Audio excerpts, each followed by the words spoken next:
कितने ही सगे हों, इन तीन लोगों पर कभी विश्वास नहीं करना चाहिए। एक समय की बात है, मध्य देश में एक बहुत ही सुंदर नगर था। उस नगर में एक चोर रहता था जो छोटी मोटी चोरी करके अपने परिवार का पालन पोषण करता था, लेकिन उस चोरी के धन से उसके परिवार का पूरी तरह से खर्च नहीं चलता था। एक दिन उसने सोचा, पाप तो पाप होता है, चाहे छोटा हो या बड़ा। मैं चाहे छोटी चोरी करूं या बड़ी, रहूंगा तो चोर ही।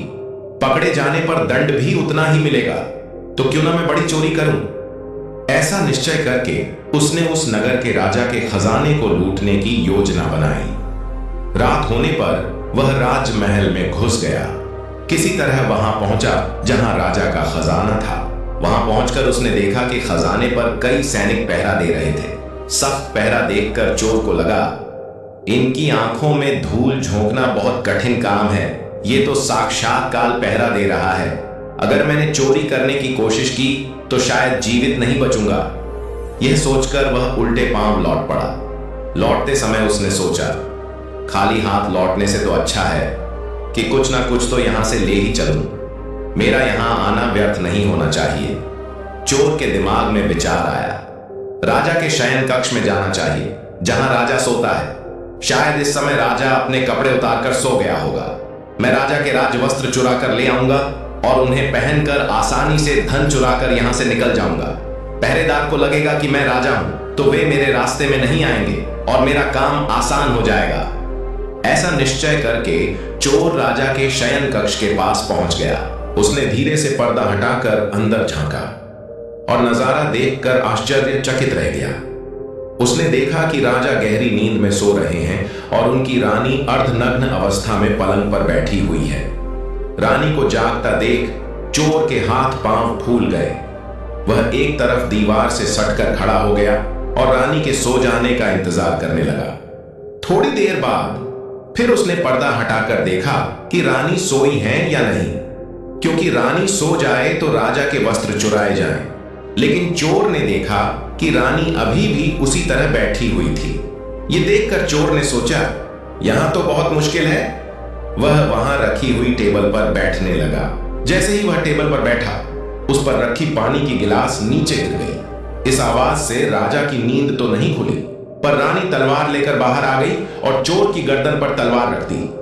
रानी बोली, कौन है तू और यहां किस लिए आया है? सच सच बता, वरना तेरा सिर धड़ से अलग कर दूंगी। चोर डर के मारे पसीने से लथपथ हो गया और हाथ जोड़कर गिड़गिड़ाता हुआ बोला, रानी साहिबा, मेरी जान बख्श दो। मैं एक गरीब चोर हूं और चोरी करने के उद्देश्य से ही यहां आया हूं। छोटी मोटी चोरी करके अपने परिवार का पालन पोषण करता हूं। अगर आपने मुझे मार दिया तो मेरे बच्चे अनाथ हो जाएंगे। मैं वचन देता हूं कि इस बार मुझे छोड़ दो।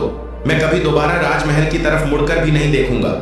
मेरे छोटे छोटे बच्चों पर रहम करो। रानी को उस पर दया आई और उसने कहा, सुनो, मैं तुम्हें एक शर्त पर छोड़ सकती हूं। मैं इस समय काम से पीड़ित हूं।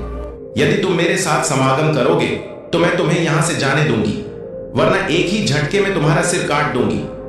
रानी की यह अनोखी शर्त सुनकर चोर और भी ज्यादा घबरा गया। उसने कहा, रानी साहिबा, यह आप क्या कह रही हो?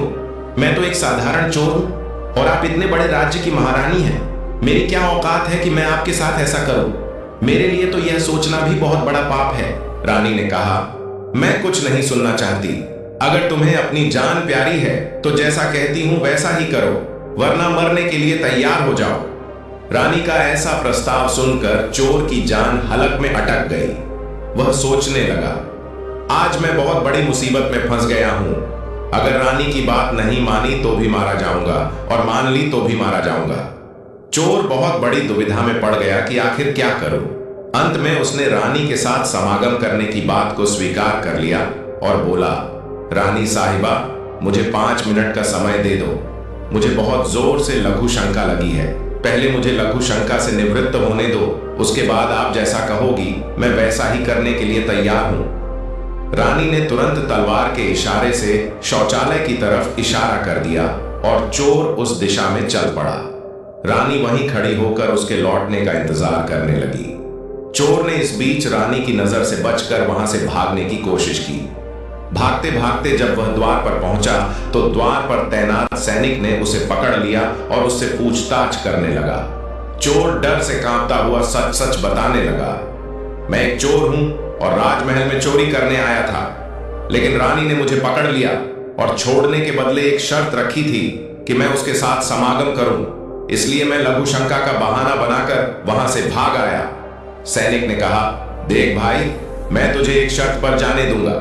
तुम्हें पुनः रानी के पास लौटकर जाना होगा और कहना होगा कि तुम उसके साथ समागम करने के लिए तैयार हो, लेकिन उससे पहले तुम्हें अपने हाथों से राजा को मारना होगा। सैनिक की यह शर्त सुनकर चोर के पांव तले जमीन खिसक गई। उसने सोचा, अब तो मौत निश्चित है। अगर मैंने रानी से यह बात कही तो रानी मेरा सिर काट देगी। मजबूरी में चोर वापस रानी के पास गया और बोला, रानी साहिबा, मैं आपके साथ संबंध तो बना लूंगा, लेकिन मुझे एक बात का डर है कि अगर उस समय राजा साहब जाग गए तो ना आप बचेंगी और ना मैं। राजा साहब हम दोनों को मार डालेंगे। इसलिए आपको एक काम करना होगा, आप अपने हाथ से राजा का सिर काट दीजिए, फिर हम निडर हो जाएंगे। अगर आप इतना कर सकें तो मुझे आपकी शर्त मंजूर है, वरना मैं आपके हाथों मरना उचित समझूंगा। आप मुझे मार दीजिए। काम के वशीभूत रानी चोर से कहने लगी, ठहरो, यह कौन सी बड़ी बात है, मैं अभी राजा साहब को मौत के घाट उतार देती हूं। इतना कहकर रानी ने दोनों हाथों से तलवार पकड़ी और सोए हुए अपने पति का सिर काट दिया। जब रानी ने राजा का सिर काट दिया तो सारा कमरा खून से लथपथ हो गया और राजा के खून से रानी भी भीग गई। वह भयानक दृश्य देखकर रानी बेहोश होकर गिर पड़ी और उसी समय चोर वहां से फरार हो गया। सुबह राजमहल में शोर मच गया कि कोई राजा साहब को मार गया, मगर राजा को मारने वाले का कोई पता नहीं चल पा रहा था। सब लोग बड़े आश्चर्य में थे कि राजा को सोते हुए किसी ने मार डाला। इधर रानी भी दहाड़ मार मार कर रो रही थी। इस रहस्य को पूरे राजमहल में केवल वही सैनिक जानता था कि रानी और उस चोर में से किसी एक ने ही राजा को मारा है, परंतु उसने इस बात की चर्चा किसी से नहीं की। राजा के अंतिम संस्कार की पूरी तैयारी हो चुकी थी। उधर रानी ने घोषणा की कि वह अपने राजा के साथ सती होना चाहती है। यह जानकर किसी ने रानी पर संदेह नहीं किया, क्योंकि अगर रानी ने राजा को मारा होता तो वह राजा के साथ सती क्यों होती। इधर रानी सारे श्रृंगार करके राजा के साथ चिता पर जाकर बैठ गई। राज्य के सभी लोग एक एक करके चिता पर लकड़ी रख रहे थे और उन्हें नमन करके पीछे लौट रहे थे। इस प्रकार सबसे अंत में वह सैनिक भी राजा की चिता पर लकड़ी रखने गया जो इस रहस्य को जानता था। उसने धीरे से रानी के कान में कहा, महारानी, आप तो सती हो जाएंगी, लेकिन मुझे इतना तो बता दीजिए कि राजा को आपने मारा था या उस चोर ने। यह सुनकर रानी चौंक पड़ी। वह समझ गई कि इसका मतलब इस भेद को यह सैनिक भी जानता है। रानी ने कहा, सुनो, राजा को ना तो मैंने मारा है न उस चोर ने। अगर तुम्हें यह जानना है कि राजा को किसने मारा है तो तुम नगर से बाहर उत्तर दिशा में जो जंगल है उसमें चले जाओ। वहां एक कुटिया में एक बुढ़िया रहती है, वह तुम्हें इस रहस्य को जरूर बता देगी। सैनिक को यह रहस्य जानना था, इसलिए वह अगले ही दिन रानी के बताए अनुसार जंगल में चला गया। जंगल में पहुंचने पर उसे वह कुटिया दिखाई दी जिसमें वह बुढ़िया रहती थी। सैनिक उस बुढ़िया के पैर पकड़कर बोला, मां जी, मैं एक रहस्य जानने के लिए आपके पास आया हूं। राजा साहब की हत्या किसने की, मुझे बताइए। बुढ़िया मां ने कहा, बेटा, अगर तुझे यह रहस्य जानना है तो तुझे एक काम करना होगा। मेरी कुटिया के बाहर एक बकरा बंधा हुआ है, तू अपनी तलवार से उसका सिर काट दे। सिर कटते ही बकरे की दाढ़ वहीं गिर जाएगी और उसका सिर हवा में उड़ने लगेगा। फिर तुम उस बकरे के सिर के कान पकड़कर लटक जाना। वह बकरे का सिर तुझे जिस जगह पर ले जाएगा वहां पहुंचकर तुझे तेरे सवाल का जवाब मिल जाएगा कि राजा को किसने मारा है। अब सैनिक ने वैसा ही किया। कुटिया के बाहर जो बकरा बंधा हुआ था, सैनिक ने उसका सिर काट दिया। सिर कटते ही वह हवा में उड़ने लगा। उसने झपट कर बकरे के दोनों कान पकड़ लिए। वह सिर उसे उस भयंकर वन के बीचों बीच ले गया। वहां एक गुफा थी और उसके द्वार पर जाकर सिर नीचे उतर गया। सैनिक सोचने लगा, इस जंगल में कोई भी इंसान दिखाई नहीं दे रहा। यहां कौन मुझे राजा की मौत का रहस्य बताएगा। यह गुफा एक राक्षस की थी जिसमें वह राक्षस और उसकी एक बेटी रहते थे। शाम हो गई थी और राक्षस अपने भोजन के लिए बाहर गया हुआ था। गुफा के अंदर उसकी बेटी मौजूद थी।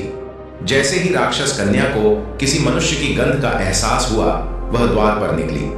उसने देखा कि एक हट्टा कटा नौजवान गुफा के बाहर खड़ा है।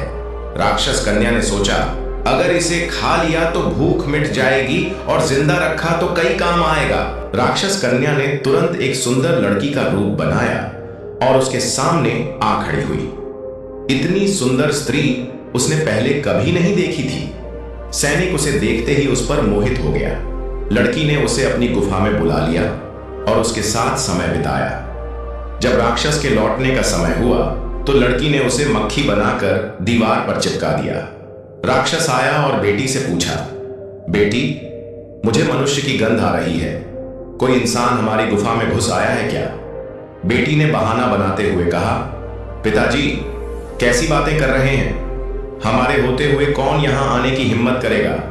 मैं तो उसे कच्चा चबा जाऊंगी। इस तरह उसने राक्षस को गुमराह कर दिया। राक्षस कन्या रोज रात में उसे इंसान बना देती और दिन में मक्खी बनाकर दीवार पर चिपका देती। कई दिन बीत गए और अब सैनिक को अपने परिवार की याद सताने लगी, लेकिन वह राक्षस कन्या के चंगुल से निकल नहीं पा रहा था। एक दिन उसे मौका मिल गया और वह रात में वहां से भाग निकला। भागते भागते कई दिनों बाद वह अपने नगर पहुंच गया। अपने घर पहुंचकर उसे बहुत खुशी हुई। अपने बच्चों से मिलकर वह बहुत प्रसन्न हुआ। वह सोचने लगा, अच्छा हुआ जो मैं वहां से चला आया, ना जाने कब तक वह मुझे मक्खी बनाकर वहां रखती। इस तरह उस सैनिक के अपने घर पर रहते हुए काफी दिन बीत गए। एक दिन उसे फिर उस लड़की की याद आई। अब तो दिन रात वह उसके ख्यालों में खोया रहता। उसकी सुंदरता को याद कर उससे मिलने की इच्छा करता। उसके बिना ना खाना अच्छा लगता, न पीना। हर समय यही सोचता था कि उससे किस तरह मिलन होगा।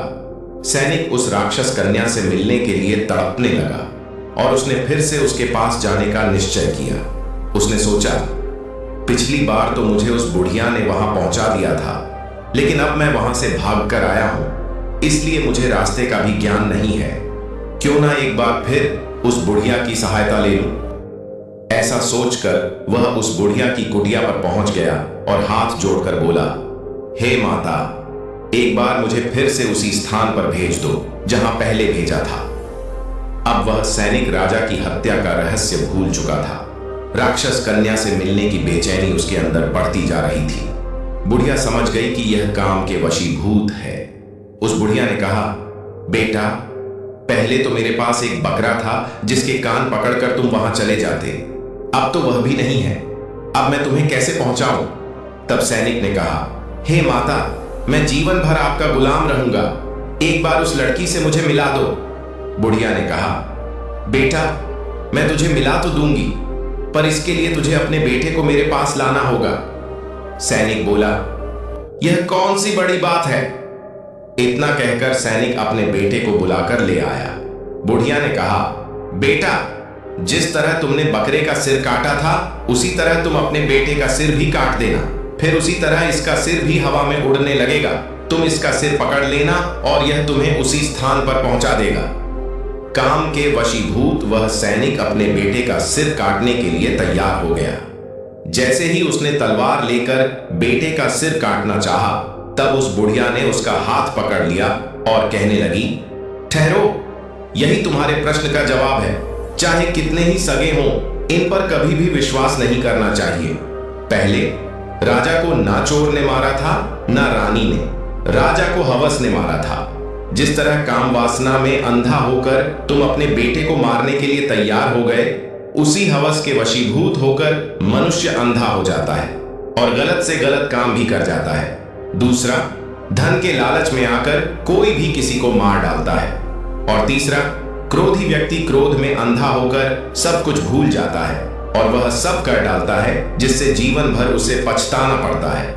क्रोध में उसकी बुद्धि विवेकहीन हो जाती है और वह अपना पराया कुछ नहीं देख पाता। इन तीनों से हमेशा बचकर रहना चाहिए, अन्यथा जीवन भर पछताना पड़ता है। मित्रों, आशा करते हैं कि आपको हमारी यह सुनाई गई कथा अच्छी लगी होगी। अगर आपको यह कथा अच्छी लगी तो प्लीज वीडियो को लाइक करें और चैनल को भी सब्सक्राइब करें और लास्ट तक कथा सुनने के लिए आपका धन्यवाद।